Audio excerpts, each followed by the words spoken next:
My goal in sponsoring this legislation is not to generate new arrests, but to reduce the number of arrests for the felony charge of assaulting a firefighter. Seattle City Council member Lisa Herbold there talking about a new ordinance the council is passing this week, trying to protect firefighters getting assaulted by bystanders while in the line of duty. What impacts will this law have? Plus, a major budget decision this week for Seattle Public Schools, SPS, and other districts across the state struggling with fewer students and thus fewer state dollars in the wake of the pandemic. And it may no longer be your right to take that right. On a red light in downtown Seattle, the city expanding a ban on these turns and a few more intersections. What does that mean for our transportation system? Well, we're covering all this and more this week on Seattle News, Views, and Brews, your coffee break political podcast. I'm Brian Callanan. I'm a host on Seattle Channel, and the views expressed here are mine. And joining me is my co-host, David Croman, reporter for the Seattle Times. And David, I got to say, I saw some intrepid reporting from you last week on Twitter, taking your bike through a newly activated Amazon campus downtown. What did it look like down there?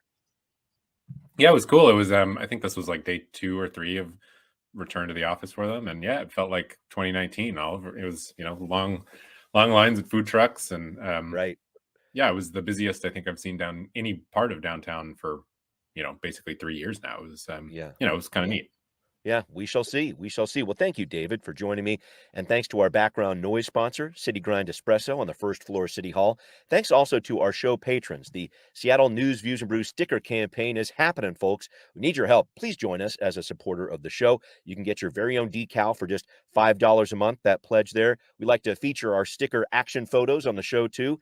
Angie, thank you for sending in this photo, and thank you for supporting the show. We're stuck on you too, Angie. Appreciate the help. Thanks finally to Converge Media. We partner with Converge to air the video version of this podcast. Check it out on Converge's YouTube channel, Wednesday nights at 7. Off we go with right here, right now. So the City Council this week will pass a measure meant to protect firefighters responding to emergencies. So firefighters would be included in the city's obstruction ordinance. They're not in that ordinance right now. So basically, it would be a crime to physically interfere with firefighters or other fire department employees as they try to provide aid. And David, I just think this really speaks to the changing nature of emergency calls.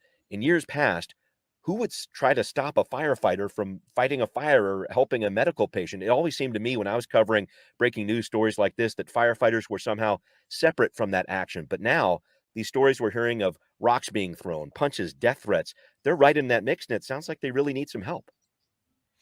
Yeah, I mean, I think it's just the nature in some ways of what fire departments have become. They're really not. I mean, even the name fire department is becoming more and more of a misnomer. They just don't fight that many fires anymore because, I mean, buildings are, any new building is just much more fire safe, and these structures are not catching fire like they used to. What they are doing a lot more, though, is responding, in the same way that police do. A lot of their job is now responding to people in mental health crises, overdoses, and some of the kind of stickiest, most challenging situations that our city's dealing with, that especially for the departments down in, Pioneer Square. And we've seen this with the addition of the Medic One team, which is kind of specifically created to respond to kind of low acuity, but perhaps, societally challenging calls. But I think, with that kind of shift in emphasis over the years, it does mean that they're probably in some kind of unpredictable situations, especially with people who might need a little extra help and themselves might not always act predictably. Right, and that's another piece of this too. The ordinance will allow firefighters to establish this safe area around where they're working so they can do their job. And this final piece here, the council is asking the Seattle Police Department to report on how this legislation will end up being enforced over this next year. And that's an interesting piece to this for me, David, because are more arrests going to come out of this? Because the challenging people that you're talking about here could end up being the arrested people here. We're talking about some very vulnerable people here who are involved with this. And I know Councilmember Herbold is not looking for more arrests, but I just wonder how police are going to approach this new ordinance. Yeah, I don't know. I mean, there's theory and practice right now. There's a lot of things that are theoretically illegal, but it just, for a number of reasons, because of de-emphasis from the top around some low-level crimes to, I mean, probably more pressing. Just there's not that many police on the streets now, so they kind of look to other, there's certain things that they just say that they're not going to do anymore because they don't have the resources for it. I guess reminds me a little bit of the Blake debate around recriminalizing drug possession. It feels in some ways more of the talking and the symbolic side that's supposed to kind of carry some weight here, because in both cases, I don't imagine huge increase in arrests. Right. But what it could do, I suppose, is give police some sort of level of confidence to maybe handcuff somebody or whatever if they are causing a problem. And even if they don't book them or take them to jail, they can move them and kind of set them aside for a second. So a little bit of maybe a little extra oomph. But I don't foresee a situation when huge numbers of people are being trucked off to jail for this.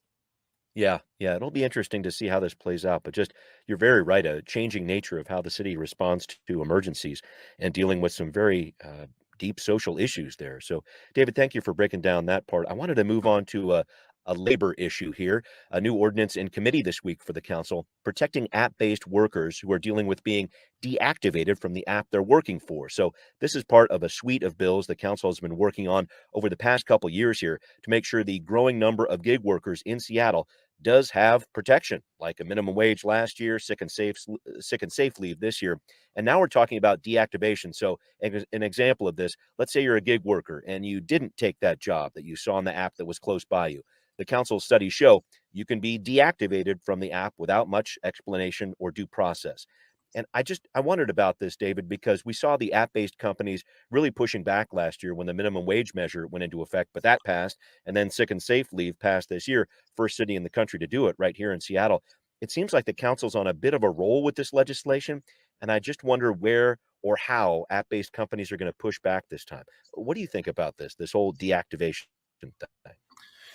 Yeah, I mean, we've seen, at state level, there was some, dispute resolution processes that were put into place for this sort of thing. But I mean, the app-based companies sort of blanket deny that there's any sort of retaliatory or punishing use of deactivations. I don't think we're ever going to hear them say anything different. They're just pretty well set to that line. On the other hand, the drivers say that this happens to them all the time. And so, I think so far the approach that has sort of satisfied to a certain extent both sides are these dispute resolution processes. We haven't had a good look at how the state one is going to work, or if it's going to work at all. Not yet. So, like with all things, with Uber and Lyft, it's just super hard to gauge scale on these issues. We hear anecdotes all the time, on deactivations or even pay, frankly, working conditions and things like that, that the companies tend to just sort of dispute, but it's hard to check that because they're really tight with their data. They don't like to, they will go to court. They're very litigious when it comes to releasing any kind of data under public records requests. So, it's a little hard to measure the scope of the problem, but so we'll see. Yeah, no, there's a lot going on with this one. And you bring up an interesting point there in terms of the data that these companies keep and most often are not releasing, because there's another part of this legislation, the council really calling out the app-based companies and their efforts to use criminal background checks as a way to validate their workers. The company's talking about public safety, but the council saying, well, in some cases here, we don't know really where you're checking. Sometimes these indications are wrong and things of this nature. What are your criteria? I just think when it comes to public safety, at least, it's a little bit of an interesting balance that the council is trying to wade through here. I think on the company's behalf, they certainly don't want to get customers into any issues here with someone who might have criminal background. But at the same time, that person who is the app-based worker has deserved a due process here. I thought this was interesting, especially with that kind of public safety angle to it, David. Yeah, that is really interesting. And it is a concern. I mean, you hear occasionally, it doesn't happen very often, but you hear occasionally Right. pretty gruesome stories of things that drivers do. I mean, sexual assaults or Yep. violence. But again, it's pretty rare. Um, at the same time, if you're a passenger, you want to have some level of confidence that the person, people take these rides solo all the time. You want to have some Mhm. confidence that the person who is driving the car is doing what they are promising to do. I think Mhm. the rating system and all that is some level of buffer. It's not like you can get away with doing something criminal over and over and over. But Yeah, right. You would hope. I Right. think, yeah. I mean, balancing. I would say most people want to have some level of confidence that the people they are riding with are not murderers or whatever it might be. But at the same time, Yeah. if it's a shoplifting charge or whatever it might be, you don't want to bar those people from ever working again anywhere. So yeah, you're right. It's a balance. Yeah, yeah, I know the council is going to be taking a close look at this, and we'll see where this unfolds. This is in committee right now, but definitely something the council wants to take care of before this summer. All right, well, up next here, we're talking about a big challenge for Seattle and other school districts around our state with a budget shortfall staring them right in the face. A major decision for Seattle Public Schools this week about staff reductions and possible school closures, too. Well, we're going to talk about it on Now Hear This. Well, on Wednesday of this week, the Seattle Public School District will be finishing up a vote on its budget, which does not look so great for next year, a $131 million deficit. Most of that is due to declining enrollment that really hasn't rebounded after the COVID years, and fewer kids means fewer dollars from the state. Plus, there are issues with special education, too, that are very important to point out. Seattle Council PTSA President Samantha Fogg was talking up House Bill 1305 in Olympia just a few months ago to help kids with disabilities, too.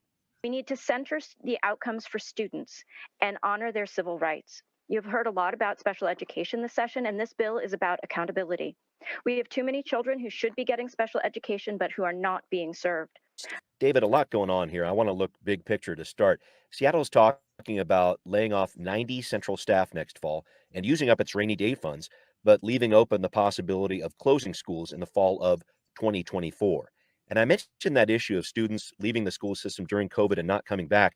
It just has really turned into a double whammy, it seems like, for our school system that as federal COVID dollars run out, the funding mechanism that schools have relied on, enrollment numbers really aren't helping either. What do you see going on here? Yeah, this is a huge. I mean, this is a huge story, and it's not going to go any away. And it's not just Seattle Public Schools, as you mentioned. Bellevue, I think the east side, well, maybe beyond Bellevue, but the east side, it seems like, was kind of where we first started hearing them talk about closing schools, and that's now come over to Mhm. Seattle. That conversation. Well, the east side, they actually are. Yeah. They have schools that they were planning to close. Yeah, 2 schools in But Bellevue. You got it. Mhm. right, Seattle is not there yet, but these are really big numbers, and it's not like I don't know that anyone has any confidence that the students have disappeared are going to come back necessarily. They might, but it's just Mm. I think it's one of those things. I think that you could come up with a list of things that even as COVID sort of settles down a little bit and there's some level of normalcy, that this just feels like one of those things where there's just so many question marks around what the next 5 to 10 years look like. And if the students don't come back, then really the options are you find ways to downsize, which is what the conversation is now, or the state legislature puts more money into the schools. I think a lot of people would prefer the latter, who see public schools as a public good, not a business, not something that necessarily should be Mhm. funding itself or whatever. But Yeah. there's it's a real challenge, and I feel for the parents and students right now who are sort of facing this, and the administrators who are looking at pretty massive shortfalls. These are big numbers.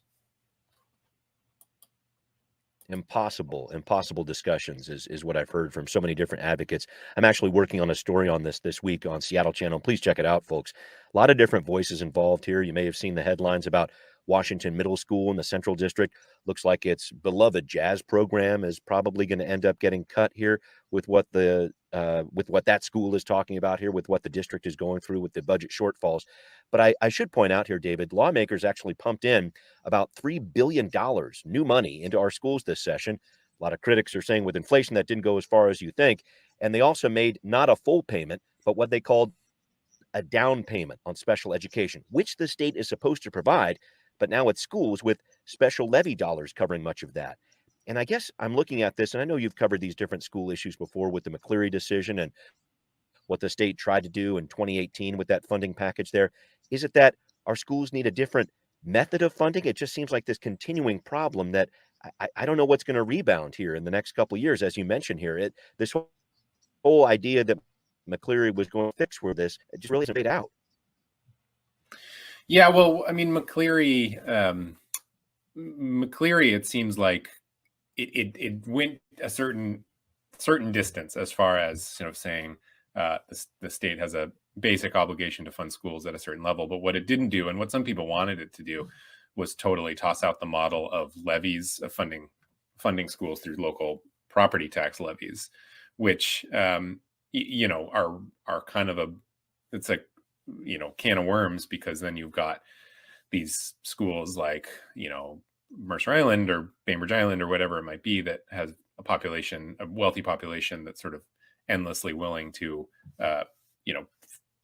tax themselves more to fund their schools. And so you've got these nice fancy schools, but then you just saw Kent turn down almost $500 million levy recently. And so that kind of creates this patchwork of funding across the state. There is a lawsuit. I don't know what the current status of that. I know that there was a lawsuit percolating to declare that unconstitutional. I haven't been tracking that at all, but I think just on a broad level, I think there are a lot of people who would like to see the total funding model for public schools overhauled.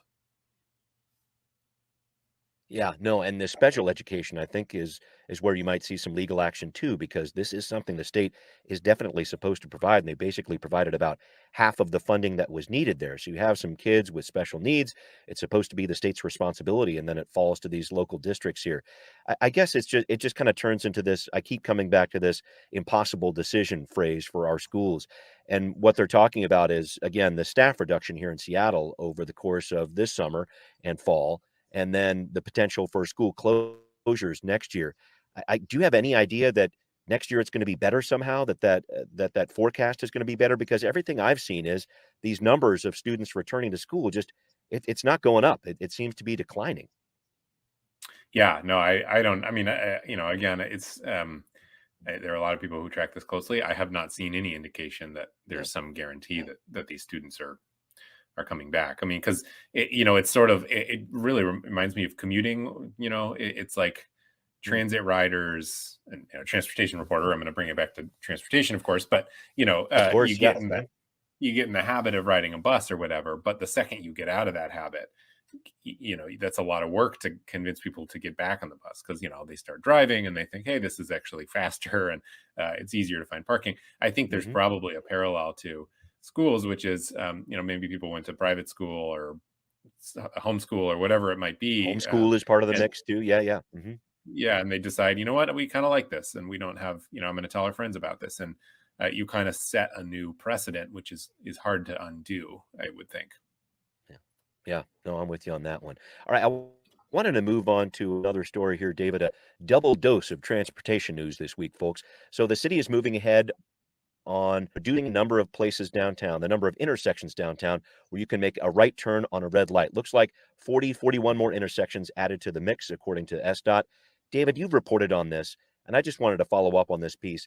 What kind of impact is this honestly going to have on traffic safety? I don't think it's necessarily a slam dunk, but having fewer cars rolling through intersections on red light where there's pedestrians potentially going across, I guess that sounds like a good thing too. Your thoughts on this?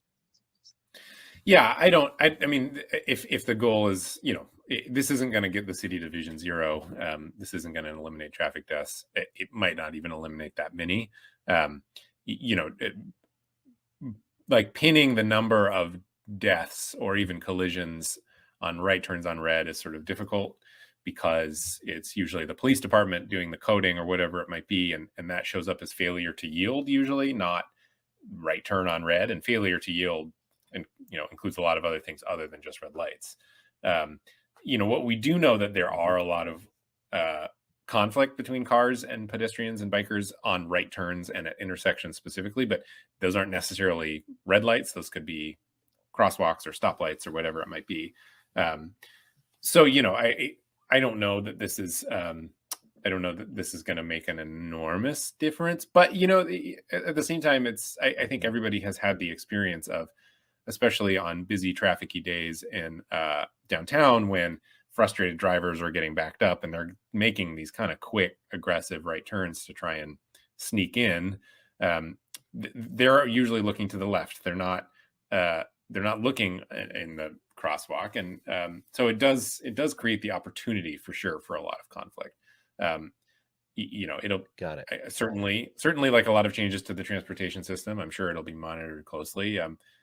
And it'll be sort of a real life experiment that isn't often played out elsewhere.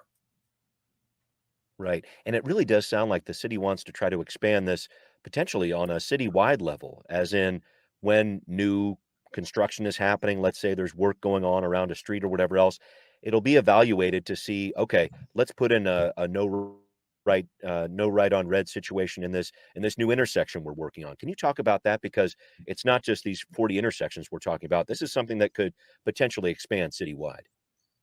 Yeah, I mean, it's sort of it's going to be built in a little bit more to the construction or updating of signalized intersections. Sort of how, if you have new construction now, you have to make everything ADA compliant or whatever it might be. It's going to be sort of the same now with right on red, that if you make these updates, they have to ban rights on red. So, how quickly that rolls out, it's unclear. It seems like it'll probably take a while. There are already 1,000 intersections in the city. I don't know how often they're updating those or installing new ones. I don't know that it's that often, but I don't know that for sure. Yeah. But I would suppose over time, it would just slowly become more and more common. I heard Greg Spots talking this morning on KUW, and he sort of left open the idea. He didn't say that they would specifically take requests, but sort of alluded to the fact that they have heard from some neighborhoods or people near an intersection who have actually reached out to the department specifically to request a right on red. So it could kind of start falling into that camp. I don't think they have a formal process for it yet, but where certain neighborhoods could file a request to have one, and maybe the department would do it. So that would be kind of a way that if the department did that, maybe it would roll out a little faster. Yeah, and I won't say it's a completely simple job to work on an intersection like that and change it for a no right on red, but relatively simple. It's not rebuilding an entire street, that's for sure. No, just putting a sign up. I did want to touch on one last piece here, David. The push. Yeah, just put a sign up, basically. I did want to talk about one last piece here. I know everybody is for traffic safety or whatever else, but is there some pushback that you've heard? I'm thinking maybe the freight community or anything like that. I'm trying to figure out where the conflict, if any, is going to arise from this and this idea of no right turns on red. There hasn't been any formalized pushback to it. The best sort of form of pushback, though, that we could look to is at the state level, where they proposed doing something pretty similar and it just didn't get anywhere. And there wasn't any sort of formalized, there wasn't any lobby necessarily against it. It's just the fact that a lot of legislators, I think, hear from people in their districts who are scared that their commutes home are going to get a little longer. Unclear if that's true. There's not a ton of data to show exactly how much traffic would be slowed down, but people are used to doing it. People have been doing it for 64 years. It's a big change to ask of people that I think would take a while to form a new habit. So I think it's just kind of inertia more than anything. Yeah. Good point about what was going on at the state level there. Thank you for that, David. All right. Coming up, a pothole you could literally see through heading out of West Seattle. What's next for that confounded bridge? David's got the details on Transportation Talk. David, as a West Seattleite myself, I was dumbfounded last week when I think it was about 4 foot by 5 foot, a pothole that you could literally see through opened up on the Highway 99 ramp leading out of West Seattle off the West Seattle Bridge. Crews ended up fixing this ahead of schedule. Good news there. But first, what the heck happened here? Some thoughts about this. Yeah, I mean, it's the funny thing is this ramp had been inspected in late, kind of mid 2022 and had passed. It had gotten a fair rating, which, if you're talking about inspections and ratings of the roads and bridges, fair is the new good, because there are plenty that are in poor shape. But the reality is this is a super heavily used ramp. A lot of traffic coming in and out of West Seattle and taking 99 to commute. A lot of freight takes this because it shoots you onto the tunnel, and then you can kind of bypass downtown and continue on your merry way with your truck. So it's a lot of heavy usage of this. And I think just the reality of old concrete is, you do that long enough and something's going to open up. A different pothole had opened up on the same ramp last year, about 100 feet away. So yeah, you're right. It's good news. The department or the state was able to fix this and cure it more quickly than expected. And now they say they're going to watch this ramp a little more closely than they had before. But their real point that they make is this is a symptom of a larger illness, which is that the state is accruing $350 million in maintenance backlogs every year, and this is an example of what happens when you've got that kind of backlog. Right, and amazing to me that as much as a big problem this seems like for West Seattle, et cetera, I think the state would say, well, guess what? We have much worse problems in other areas around the state, right? Yeah, right. I mean, despite the fact that this was closed for a few days and they say they're going to monitor it, they still say, it's not our top priority, though. We've got other bridges that are in much worse condition that we have to spend more time monitoring. Yikes. Well, we need to wrap up here, David, and I got to point this out. The Mariners season continues to have its ups and downs. David and I are talking about this constantly, but a highlight you recently point out, just listening to Rick Riz saying the name of Eugenio Suarez. I don't know what it is, man. He loves saying that name, it seems like. He manages to find even more syllables in a very syllable-heavy name. Right. Totally. It reminds me when I was a kid and listening to Vin Scully for the Dodgers say Alejandro Pena. It always seemed like there were extra pieces that he would work in there. But well, and if they are a little bit under 500 and having some frustrating games, providing some offense, at least they've got Rizzo making it happen with Eugenio there. So yeah, we shall see. David, thank you as always. Always good stuff. And go M's. We'll see what happens there. Thanks to everybody listening to Seattle News, Views, and Brews, where you can always find out what's brewing in local politics. This podcast is on Apple, Spotify, wherever you might like to listen. Please do find Seattle News, Views, and Brews on Patreon and show your support as well. Thanks for watching on Converge Media, too. We'll see you next time.